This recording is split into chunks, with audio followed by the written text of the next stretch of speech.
രാജസ്ഥാനിലെ ജയ്പൂരിൽ കാർ കത്തിയ ഒരു കുടുംബത്തിലെ 4 പേർ മരിച്ചത് ആസൂത്രിത കൊലപാതകമെന്ന് പോലീസ് കണ്ടെത്തി. അപകടം നടന്നതിലെ ദുരൂഹതയും കുടുംബാംഗങ്ങളുടെ പെരുമാറ്റത്തിലെ പൊരുത്തക്കേടുകളുമാണ് ക്രൂര കൊലപാതകത്തിന് ചുരുളഴിച്ചത്. കേസിൽ പ്രായപൂർത്തിയാകാത്ത 17-കാരൻ ഉൾപ്പെടെ 3 പേർ അറസ്റ്റിലായി.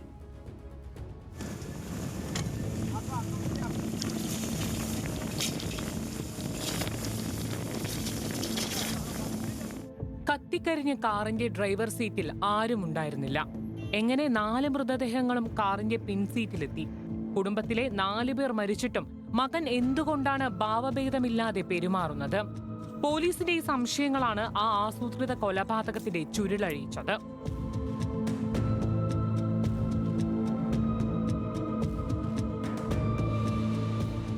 മുൻ അജ്മീർ സർപഞ്ച് രാം സിംഗ് ചൌധരി, രണ്ടാം ഭാര്യ സുർഖ്യാൻ, അമ്മ പുസീദേവി, അനന്തരവൾ മഹിമ എന്നിവരുടെ മൃതദേഹങ്ങളാണ് കത്തിക്കരിഞ്ഞ നിലയിൽ കാറിനുള്ളിൽ കണ്ടെത്തിയത്. രോഗിയായ അമ്മയെ ആശുപത്രിയിലേക്ക് കൊണ്ടുപോകും വഴിയാണ് അപകടം ഉണ്ടായതെന്നാണ് രാം സിംഗിന്റെ ആദ്യ ഭാര്യ സുനിത പോലീസിനോട് പറഞ്ഞത്. എന്നാൽ പോലീസ് അപ്പോഴും ശ്രദ്ധിച്ചത് രാം സിംഗ് ചൌധരിയുടെ 17 വയസ്സുകാരനായ മകന്റെ പെരുമാറ്റത്തിലെ പൊരുത്തക്കേടുകളായിരുന്നു.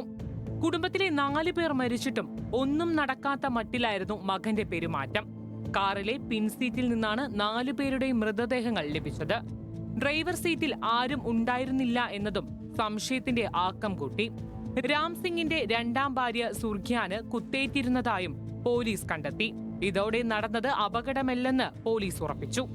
इसमें हाँ कुछ पॉइंट्स पे खून जैसे अलामत हैं और उसी को हम ये टेस्ट कर रहे हैं कि ये मतलब एफएसएल जो हमारे एविडेंस के पॉइंट ऑफ व्यू से whether it is human blood और क्या ये इस मर्डर से या फिर जो अगर मर्डर साबित होता है तो उससे गली मर्डर साबित होता है तो क्या ये उनसे रिलेटेड है या फिर कोई अन्य कोई ब्लड हो सकता है.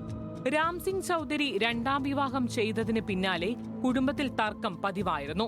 രണ്ടാം വിവാഹത്തിന് ശേഷം ആദ്യ ഭാര്യയുടെയും മക്കളോടും രാം സിംഗ് അകൽച്ച കാണിച്ചതായും ഇരുവരോടും മോശമായി പെരുമാറിയിരുന്നതായും പോലീസ് പറയുന്നു. കുടുംബത്തിൽ സ്വത്ത് തർക്കം ആരംഭിച്ചതോടെ രാം സിംഗിനെ വകവരുത്താൻ ആദ്യ ഭാര്യയും മക്കളും തീരുമാനിച്ചു. ഇതിനായി പദ്ധതി മെനഞ്ഞു. കൊലപാതകം ആസൂത്രണം ചെയ്യാനായി 17-കാരൻ നിരന്തരം കുറ്റകൃത്യങ്ങളെ അടിസ്ഥാനമാക്കിയുള്ള വെബ് സീരിയലുകളും പ്രോഗ്രാമുകളും കാണാറുണ്ടായിരുന്നു.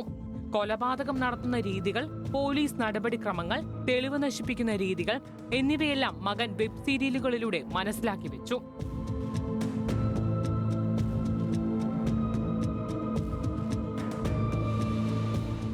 സംഭവ ദിവസം പുലർച്ചെ 4 മണിയോടെ കൃത്യം നടത്താൻ 17-കാരൻ മുറിക്കുള്ളിലേക്ക് കയറി.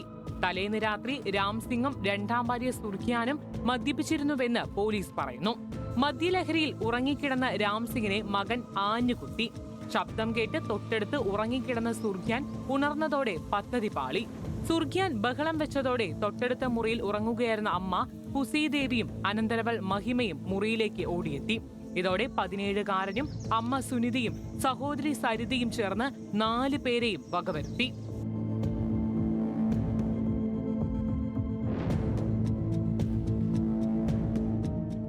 കൊലപാതകത്തിന് ശേഷം ഇതൊരു റോഡ് അപകടമായി ചിത്രീകരിക്കാൻ മൂവരും പദ്ധതിയിട്ടു.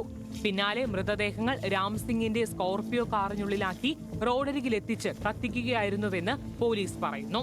നിലവിൽ പ്രതികളെ പോലീസ് കസ്റ്റഡിയിലെടുത്തിട്ടുണ്ട്. സംഭവത്തിൽ അന്വേഷണം തുടരുകയാണെന്നും മൂവരെയും വിശദമായി ചോദ്യം ചെയ്ത് വരികയാണെന്നും പോലീസ് അറിയിച്ചു.